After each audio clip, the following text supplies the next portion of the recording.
into the film to kind of see what warranted that deal because it's kind of crazy. Like it's it's lesser than what DJ Reed got, but it's in the ballpark, but which I think is speaks going to be volumes that they wanted someone else. So yes. there's a I think, style there.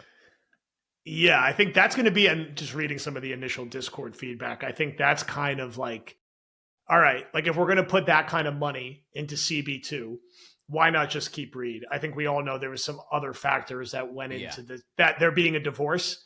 And could this guy, he just, it was done. Reed was not coming back to the Jets, vice versa. The relationship was broken.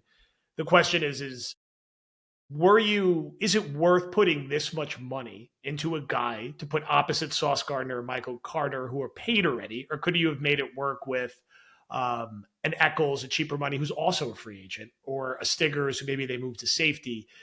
But, my guess is schematically, they're going to see this guy as a better fit. They probably want another veteran, not a real young guy or a more unproven guy like Eccles or Stiggers to run with Sauce. But I don't know. I mean, my sort of initial spit take is like, okay, like, are they holding now on paying Sauce a massive contract when you're putting this much into corner two? We're going to focus on paying Garrett. Like, it's an interesting one. I did not expect the next sort of notable signing to be at corner unless they really felt like, look, it still could be a little TBD with Sauce, and we need another veteran opposite of him who's going to play football a certain way and teach him how to play corner a certain way for us, not the Robert Saleh way.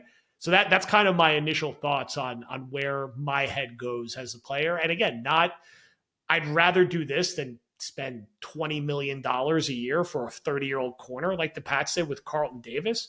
It's just going to be a matter of what is the difference of what kind of starter this guy can be compared to just bringing Eccles back for, I don't know, 1 year, $6 million. And maybe Eccles will get more than that. Or maybe like the new regime is like, no, it's not it with this guy. But give me sort of like the 30 seconds of like, what level of starter is this going to be in Aaron Glenn's scheme? And like, what kind of player is he, like, physically? I'm kind of fascinated by this because this is a big number for him. And I saw, our now colleague, Zach Rosenblatt, tweeted something really interesting here that kind of struck my mind, remembering evaluating Stevens as a prospect. Zach basically hinted at that, he's intriguing because there's a thought he could maybe play safe. I want to read Zach's exact tweet here, so I don't. Has the versatility to play both corner and safety.